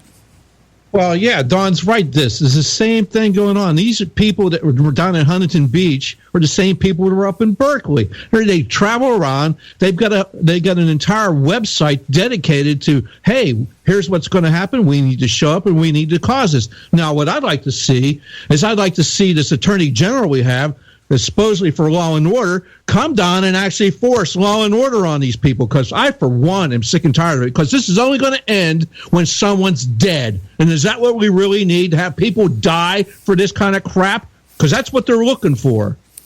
Well, that's my only real concern about this, is that somewhere along the line here, that the violence escalates to such a degree that somebody dies. And I guarantee you, depending on who dies is going to determine how this thing escalates one way or the other. If it's a liberal that dies, I guarantee you the next thing we're going to see is Van Jones' Black Panther army out there trying to do something about it. On the other side, you're going to have the neo-Nazis out there trying to do something about it. The white nationalists, these people who, whether we like it or not, do support Trump. They're not representative of what we believe, but they have hitched their wagon to Trump. And so that's what my concern. I agree with you, Don. I agree that this has to continue because it has to be exposed. But I also have the fear that at some point in time, this thing is going to escalate to a level that's really going to be not good for either side, really, because the extremists on both sides of this debate are the ones that are going to do this. And they're the ones that are going to kind of initiate, whether you want to call it a civil war or a race war or a cultural war or whatever you want to name it. There's something here that will escalate. These urban centers, these major urban centers across our country, are just waiting for something like this. The Black Lives Matter are sitting out there just waiting for something like this to happen. Bill Ayers is probably already coaching these people. When this happens, this is what we're going to do. So I'm really kind of concerned about that in terms of the extreme elements on both sides of this thing. Not so much the people in the middle. The pink, code pink people. To me, they're just, a bunch of women that are just frustrated about being women. You look on the right, and you've got, a lot of the Trump supporters, which, by the way, are not conservative. And let's not confuse the two here. They're just more populist than anything else. Really don't have the understanding of what conservatism is about, which is actually kind of brings me back to the conversation here between Kopel and Sean Hannity, is that I don't even know people in the Republican Party actually understand what conservatism means anymore. So I'm just really kind of I'm tepid, a little bit tepid about this whole thing, just in terms of how far, as Joe said, how far is this going to go? How far is this going to go? How violent is it going to get before something happens one way or the other? What do you think, Don? Well, I don't know that. Honestly, I don't know that there's any way to slow the train down at this point. I don't know that there's any way to moderate it to alleviate a concern that you're expressing. Ultimately, yes, you're right. There's bad actors on both sides, but I would submit to you the bad actors overwhelm on the left. Kurt Schlichter wrote an article in Town Hall that was published on February the 6th. It's entitled, "The Left Hates You, Act Accordingly." His first paragraph, they hate you. Leftists don't merely disagree with you. They don't merely feel you're misguided. They don't think you're merely wrong. They hate you. They want you enslaved and obedient, if not dead. Once you get that, everything that is happening now will make sense, and you'll understand what you need to do in order to be ready. Yeah, and that kind of falls in line then with, I guess that's what Ted Koppel must mean by facts. Anyway, we got to go to a break here. I got to interrupt everybody here. We got to go to a break at the bottom of the hour, and we'll stay with us. We have Don Dix from Act for America, and we'll be right back. Red State Talk Radio, WRS Cleveland. Red State Talk Radio is now available as a voice command on your Amazon Echo and Echo Dot by simply saying, "Alexa, play Red State Talk Radio." Red State Talk Radio on TuneIn. Are you behind on your taxes? The IRS is the largest and most aggressive collection agency in the world, and they can seize your bank account, garnish your paycheck, close your business, and file criminal charges. Tax Mediation Services is accredited by the Better Business Bureau. Our team of tax attorneys and enrolled agents can stop collections and get you protected. If you owe over $10,000 in back taxes or have unfiled tax returns, call now for a free case review and a price protection guaranteed quote at 800-790-4294. 800-790-4294. You know, sometimes when you compare prices on products, you think to yourself, what difference does it make? The rates are all about the same anyway, but sometimes the rates are very different. Let me give you an example where there's a huge difference in pricing between companies. Vehicle protection plans. Look, if your car is 4 years or older, having a vehicle protection plan is a no-brainer. The trick is not to overpay for it.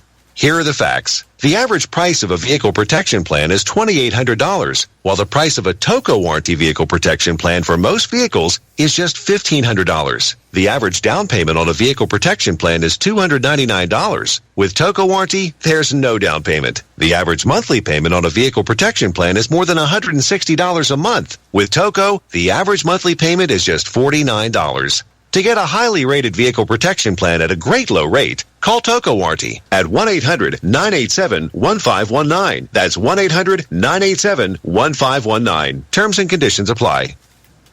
Hey, this is Leonora Cravota from Red State Talk Radio for MyPillow. I used to have trouble sleeping. MyPillow changed all that. I now fall asleep within moments of my head touching my pillow. That's how comfortable MyPillow is with its patented interlocking fill. MyPillow stays cool and does not go flat. Plus, it's machine washable and dryable. MyPillow has a 10-year warranty and a 60-day comfort guarantee. MyPillow is also the official pillow of the National Sleep Foundation, and it's made right here in the USA. MyPillow is now offering Red State Talk Radio listeners a 4-pack special with 2 premium standard or queen pillows and 2 go anywhere pillows. That's 4 pillows for the price of 1. To take advantage of this special offer, call 1-800-961-9194 and ask for promo code RedState. That's 1-800-961-9194. Promo code RedState. Put sleepless nights behind you with MyPillow, the most comfortable pillow you will ever own. For the best night's sleep in the whole wide world, visit MyPillow.com.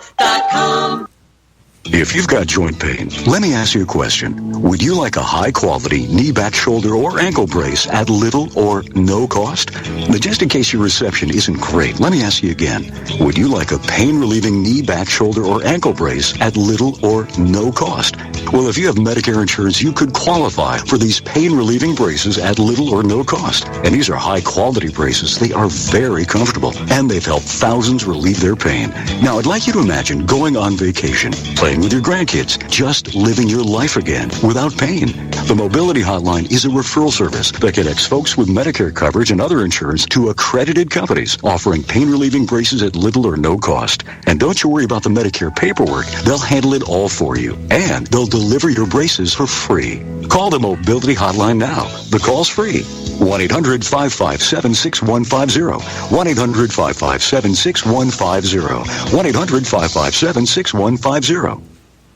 Are you struggling with addiction or alcohol problems? If you're depressed, drinking, and using drugs, you may need help, and your insurance may offer coverage. I knew I could get myself out of this. I just needed some hope and some help. I took the first step to recovery when I made the call. Call the Addiction, Hope, and Helpline now for a free assessment with someone who cares. Call 800-518-1573, 800-518-1573. I feel like I'm losing control. I'm afraid I'll lose my job or even my family. Call now for hope and help with proven, gentle recovery programs. I never thought that I could be somebody who didn't drink and use drugs. I'm in recovery, getting the help I need. Call the Addiction, Hope, and Helpline now for a free assessment with someone who cares. Call 800-518-1573, 800-518-1573.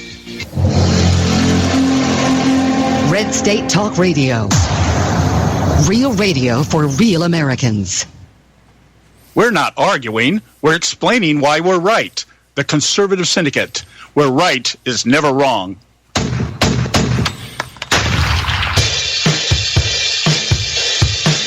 All right. Hey, we're back. The Conservative Syndicate, Real Conservative Talk from Real Conservatives. I'm your host, John Matthews, along with Joe Hakos. We've got Don Dix checking in to do his weekly or bi-weekly segment with us. I'm going to get back on a regular schedule here with Don. We've had problems over the last few weeks, and we kind of just kept screwing up his schedules. I know, and so it's like I'm almost every time I ask him to come on now, and I'm like, geez, what week are we on? But we've got it all figured out now. Anyway, Don, we were talking in the first hour with Audrey Russo over at Real Talk Radio. Had quite a discussion on the interview that took place between Ted Koppel and Sean Hannity over the weekend. And there's a couple of aspects of this that I wanted to get your take on. And I think the best way to do it, let's go with the clip first, Joe. This is a clip where Ted Koppel basically tells Sean Hannity that he's bad for America and why. And I think that this will be a good way to break the ice here, put everything in context. You got that queued up, Joe? Yeah, I got it queued up. All right. Koppel's also calling Sean Hannity an ultimate liar.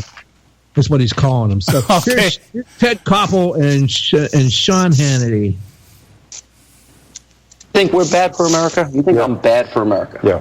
You do? In the long haul, I think you and all these opinion shows... That's sad, Ted. No, you know why? That's sad. Because you're very good at what you do, and because you have attracted a significantly more influential... Well, let me finish the sentence before you do that. You have attracted people who are determined that ideology is more important than facts. Yeah. All right. So what we have, Koppel's telling us that the problem with conservatives is that we confuse ideology, or we focus on ideology rather than facts. And and what that led to in our conversation with Audrey was the idea that basically it's because liberals like Ted Koppel see America completely different than how we see America. They define America by completely different parameters. One of the examples I used is that we're a nation of immigrants.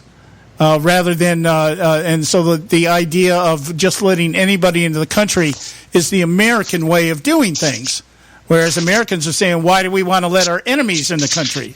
Conservatives. So anyway, I wanted to get your take. Did you catch this interview at all, Don? If not, what did you think about the clip? Well, no, I did not catch the interview, just to be transparent here.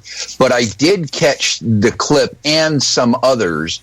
And by the way, I agree with Mark Levin that Koppel should release the entire interview. Because apparently there's some other stuff that was said that never... That was a 70-minute interview, or a 50-minute interview, and he only played 70 seconds of it. Right. Yeah. Release the entire interview, Ted. I think part of the problem is, as you stated, there is a definite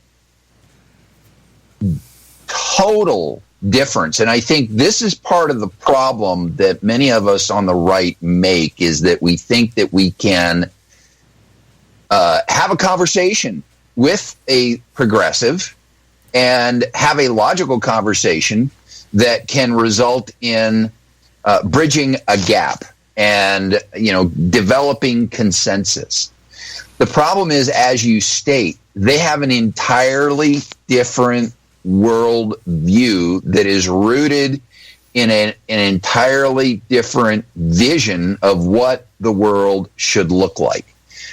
And short of shock therapy, I don't see how you ever get somebody like a Ted Koppel to see the world through a different filter, through a different lens. It's like, somebody that is living in the fourth dimension, or somebody that is living in the third dimension like we are, trying to relate to what it's like to live in the fourth or fifth dimension from a metaphysical standpoint. There's no way. We can't even begin to comprehend it, just like we can't comprehend what the afterlife is like. So therein lies one of the great challenges. But if you want to get specific about, what Ted Koppel said, is that, and there's a certain aspect of it that's in total denial. If Ted was right, then there wouldn't be a Fox News. If Ted was right, then there wouldn't be a conservative syndicate. If Ted was right, then you wouldn't have all these alternative media journalists, if you want to call us that, cropping up that are trying to, create a place where we can talk about our worldview, because it's never going to get a proper airing with somebody like a Ted Koppel, because he can't even see it. I mean, the fundamental notion of you don't have a handle on the truth is completely, that shows a complete unwillingness to even reach across the aisle and say, what does it look like from your side? So, there's recently there was an email of 40-some things that, happened under the Obama administration that are a part of, what the left feels is their alternative universe. It's any one of these 40-some things that, if a if a Republican like Trump did them, they would get proverbially hung in the media for doing them. So, these are all what I call clues now, because I've tried to take a little bit of a different tack in my sort of activist life of what do we really need to do, especially in California, to start pushing back. And one of the things we've got to do is we've got to get better organized, but that's a whole nother conversation. But we have to get used to understanding that there are certain people that we're not going to win over to our side, but there are certain people who have been co-opted by the left that are certainly fair game to winning over to our side. And I think that's where the conversation needs to be had. Okay. And where do you think, what demographic are you, can you identify through a demographic, or just a group of people, or what? Well, sure. Let's take, for instance, faith-based Hispanics that come over from Latin America. Let's just call it Latin America, Mexico, Central America, South America.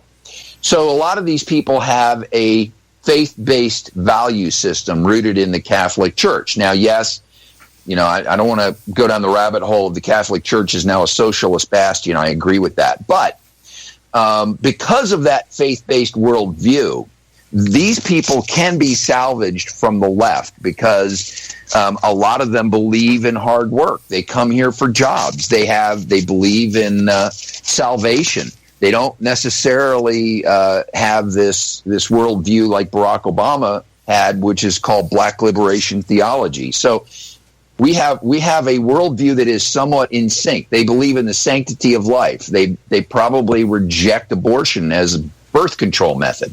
So there's a lot of common ground that we share, and yet when they come over here, they think, oh, we're a democratic society, therefore I should be a Democrat, and Republicans are evil. So I think that group is salvageable. I think that there are people that are in the independent category that are frustrated enough or have been frustrated enough with the Republican side of the aisle that may be what's going on now, both in terms of exposed by the media and what we were talking earlier about the way that the left is operating.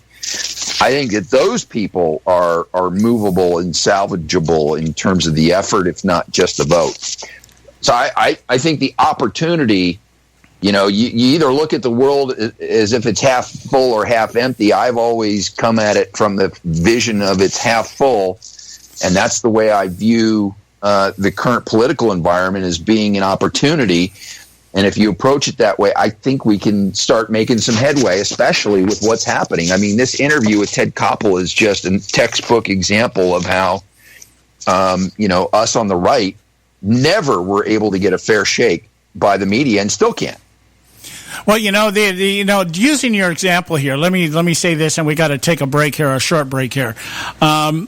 Using the analogy or the group, the identifier right here, we got Hispanics coming in from Central America, and we have common ground on things like the sanctity of life. But the biggest barrier that we have to overcome as conservatives is saying, well, look, if you come into this country illegally, you're not supposed to be here. And that's where I'm not talking about them. I'm not talking about them. Okay, you're talking about people that actually migrate here legally in the system. Yeah, people that are in the Hispanic community that have, they're second, third generation. They're traditional. They traditionally vote Democratic because mom and dad did, but yet they hold the same values. No, I'm not. I'm not talking about the illegal because they shouldn't be voting anyways, right? Yeah, because what we see in the Republican Party in terms of leadership is a complete ignoring of this group that you're just talking about, because I know here where I live in a predominantly Hispanic community. I mean, like 75% is Hispanic here. And I know that you talk to people that have been here for 1 or 2 generations, and they are very much aligned with conservative views. And the only reason they still vote Democrat is because of the media. They hear things. I asked my neighbor the other day, why did you vote for Hillary Clinton? Well, because Donald Trump's a sexist. I'm like, where did you get that? Well, I heard it on the news. And so that's how they form their opinions. It's not that the Hispanic community is saying, well, I don't adhere to conservative values. It's that this guy's a sexist, And so the Republican... I'm sorry, go ahead. No, I was just agreeing. I was just saying yes. Because we've never gotten beyond that. And I'm not so sure that the Republican Party really wants to get beyond that. That's where I run into the wall, that kind of thing. We got to go to our quick break here. A couple minutes here. We'll be right back. Stay with us. Don Dix with Joe Hakos and myself. Don't go away.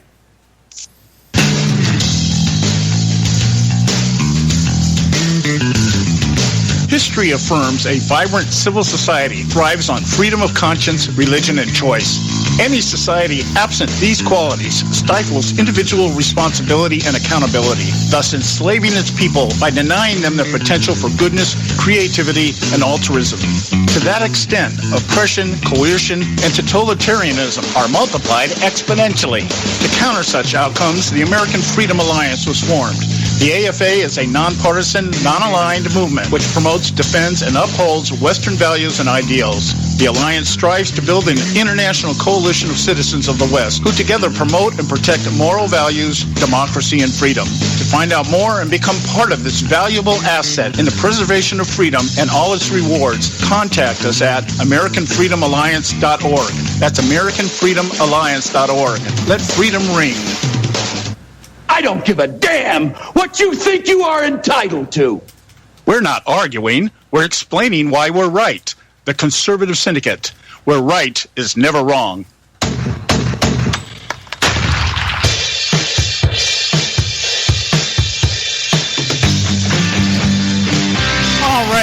All right. Hey, we're back, and this is the Conservative Syndicate, Real Conservative Talk from Real Conservatives. I'm your host, John Matthews, along with Joe Hakos, and we've got Don Dix with us.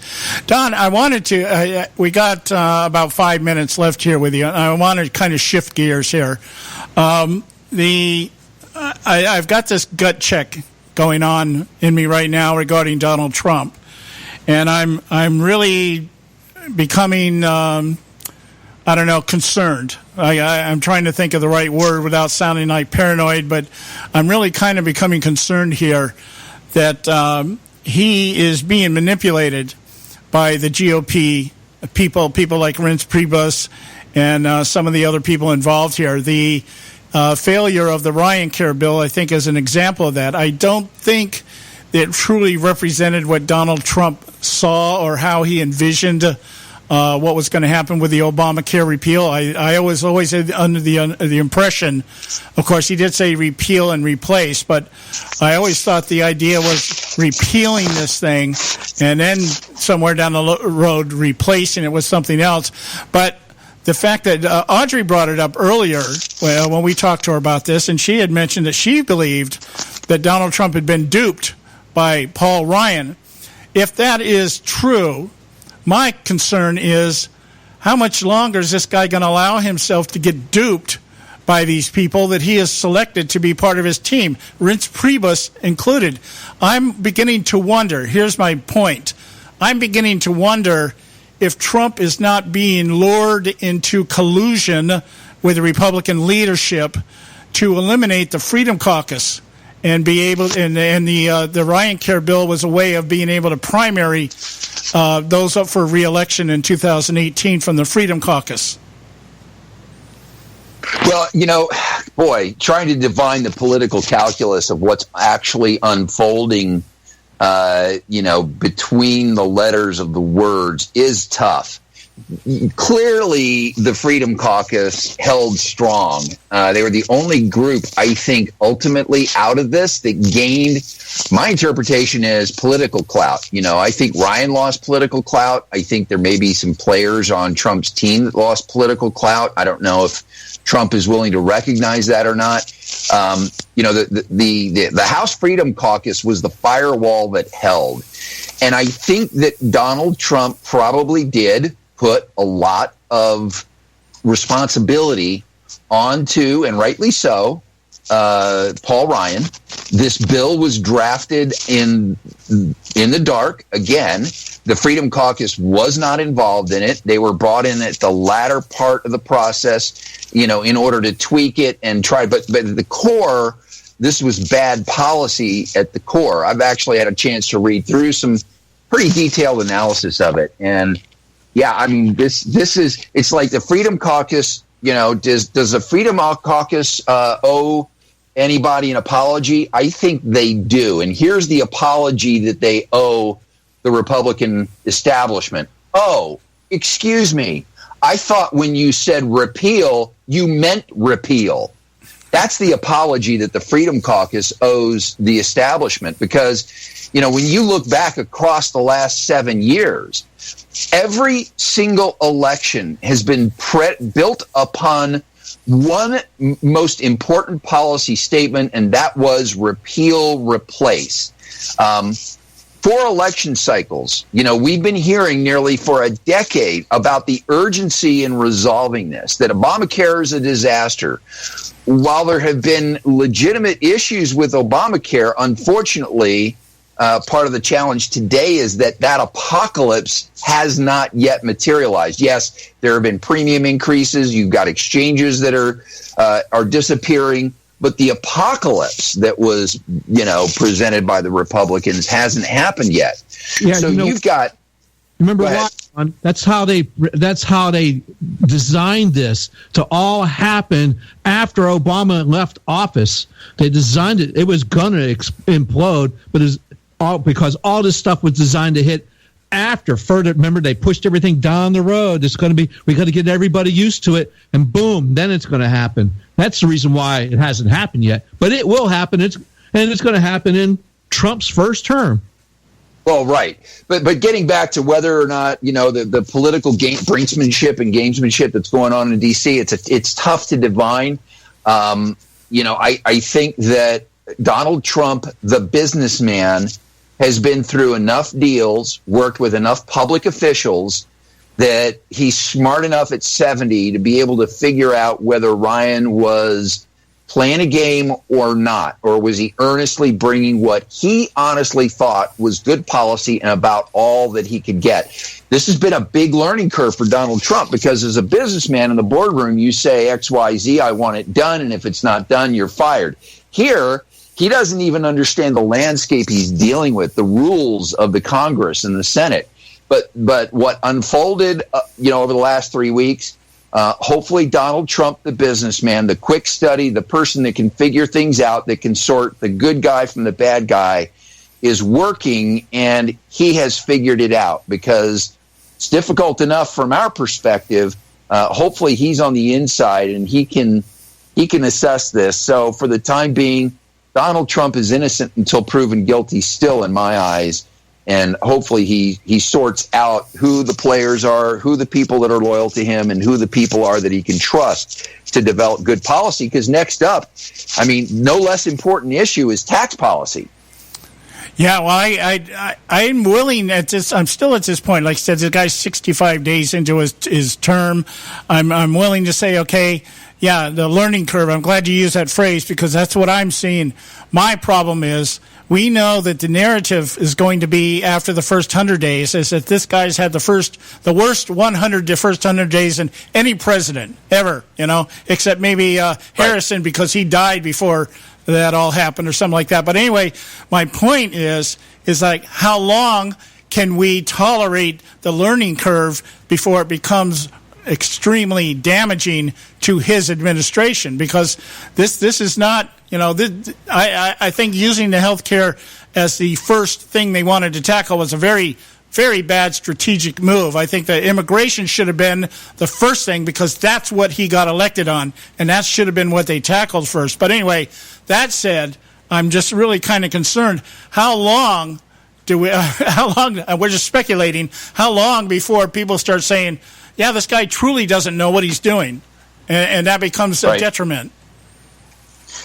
Well, I think, when you look at his to-do list and all the things that have already been scratched off, if you're listening to the mainstream media, you're not going to see the true accomplishments of what he's gotten done so far. And yes, maybe if he had gone after immigration first, that could have been a better strategy. But I think he was definitely leaning on Paul Ryan, who said, dude, I got this. Basically, I think that's what happened. And he's like, okay, you got it. And then all of a sudden, Ryan was like, nah, we're getting close. I'm not sure we got all the votes. And that's when Donald Trump got involved and started going over to Capitol Hill, started hosting his bowling things. And then ultimately, now you see, well, Paul Ryan, I guess I didn't have it. So, again, back to his learning curve, I think he's learned a little bit more about how Washington works, about how the people he's supposed to be aligned work and where those allegiances should be. And we can only hope and pray that, the next big policy hurdle, which is tax reform, which they wanted to have health care in place because there were tax savings that they were going to leverage in tax reform. That's not there now. So hopefully it works. I agree with you. And ultimately, aren't these exciting times to live in and to actually be up close and personal and watching this unfold? It's awesome. Yeah. Well, we're out of time, Don, and because I wanted to give you, you got about 30 seconds to plug whatever it is you want to plug. Well, what I want to plug, John, you mentioned the first 100 days. Yes, it is important, and it probably will set the stage for the rest of his presidency. So the Unite IE Conservative Conference, that is the theme, Trump's first 100 days. You've got Larry Elder, Dennis Prager, Hugh Hewitt, and Joel Pollack, who's the senior editor for Breitbart, who are among the keynote speakers. There's also going to be a policy panel on how California is responding with some favorite California conservative legislators there. You can get your tickets. Go to am590.info. Regular registration is $30. VIP is $95. It's on Sunday, April the 30th. So there's still plenty of time to get your way in if you're in Southern California. All right. Thanks so much, my friend. We're out of time, guys. We'll be back tomorrow. We got Scott Faulkner working with the Trump transition team. He'll be with us tomorrow, I believe, the whole show. So we're going to find out what's going on from the inside. We got some inside skinny. God bless you all. Visit our website, theconservativesyndicate.net. We'll talk to you tomorrow.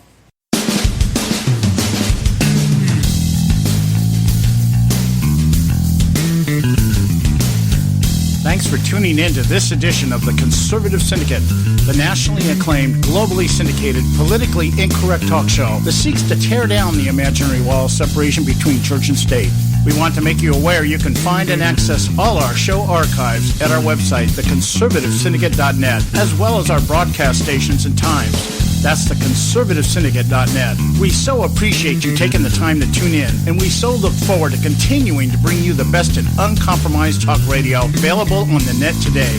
And remember, folks, it doesn't matter how many times you get knocked down in life. It only matters how many times you get up. I'm John Matthews, along with Joe Hago, signing off until next time right here at the Conservative Syndicate. God bless you, and may God continue to bless America.